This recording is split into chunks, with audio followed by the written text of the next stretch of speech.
حیدرآباد کے اندر S S P اور وکلا کے مابین کافی جنگ چل رہی تھی. جنگ تھمی نہیں ہے لیکن نیا پنڈورا باکس اس کے ساتھ کھلا ہوا ہے.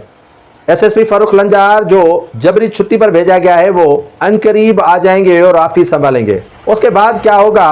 اس نے ایک پنڈورا باکس جاتے جاتے کھولا.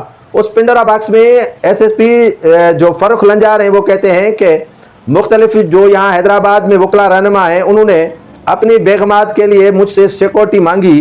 پولیس اہلکار ان کے تحفظ کے لیے تعینات کرنے کے لیے کہا گیا لیکن میں نے انکار کر دیا. اس پر بھی وہ مجھ پر گرم تھے. اور دوسرا ان کا کہنا تھا کہ وکلا گردی ہو رہی ہے اور وکلا مافیاز بن گئے ہیں.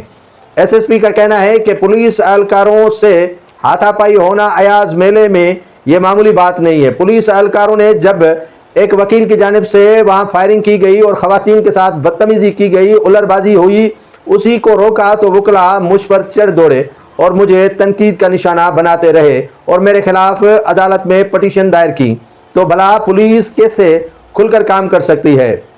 ایک گاڑی جو لاوارث شکل میں ہاتھ آئی تھی اسی پر یہ معاملہ نہیں بگڑا، اسی پر یہ معاملہ نہیں بڑھا اور اسی پر یہ معاملہ اتنا بڑھ کر جو ہے وہ وکلا اور ایس ایس پی آپس میں جو ہے وہ الجھ پڑے اور ساری سندھ کے اندر احتجاج ہوا. یہ معاملہ اس طرح نہیں تھا.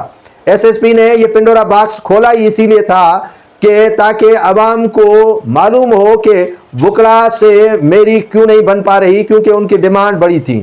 ان کے ڈیمانڈ اتنے تھے کہ شاید کوئی بھی ایس ایس پی حیدرآباد پوری کر سکے. لیکن وکلا کہتے ہیں کہ آئی جی سندھ غلام نبی میمن کی جانب سے جو جوڈیشل کمیشن بنائی گئی ہے اس میں وکلا پیش ہوں گے.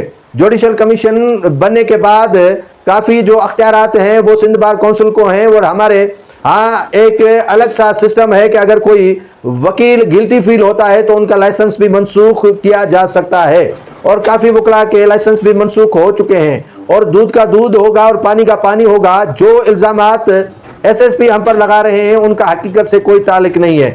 ایک لاوار شکل میں گاڑی جو 555 کی کاروائی ہونی چاہیے تھی لیکن ایس ایس پی کے کہنے پر ایس ایچ او نے ایف آئی آر میں وہ جو کلم مینشن کیے وہ قابل ستائش نہیں، قابل مذمت ہیں. وہ جو ہے وہ کاروائی کے دوران ایک وکیل کو ٹارگیٹ بنا کر جو ہے وہ ایف آئی آر کاٹی گئی جس پر جو ہے وہ ہم نے احتجاج کیا.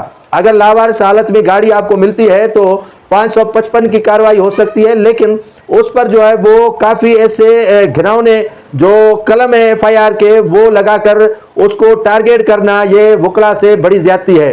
جب ایس ایس پی اپنے آفس میں آئیں گے تو ہم بھی اپنا لاہ عمل بنائیں گے. اور ایس ایس پی نے کہا ہے کہ وکلا اپنے پیشے سے سنسیئر نہیں ہے اور وکلا اپنا کام نہیں کرتے ہیں لیکن پولیس اپنا کام کرتی ہے تو انہیں بھی وکلا کرنے نہیں دیتے.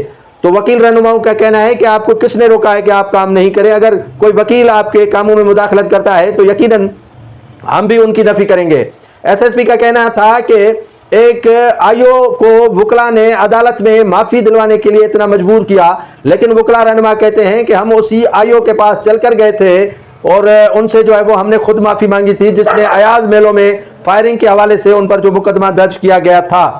تو دونوں کے درمیان ابھی بھی مہادارائی جاری ہے اور دونوں کے درمیان جو ہے وہ چپکلش جاری ہے. نیا پنڈورا باکس ایس پی نے کھولا ہے اور اسی پنڈورا باکس کے نتیجے میں اب وکلا بھی خاموش ہو کر نہیں بیٹھے ہیں.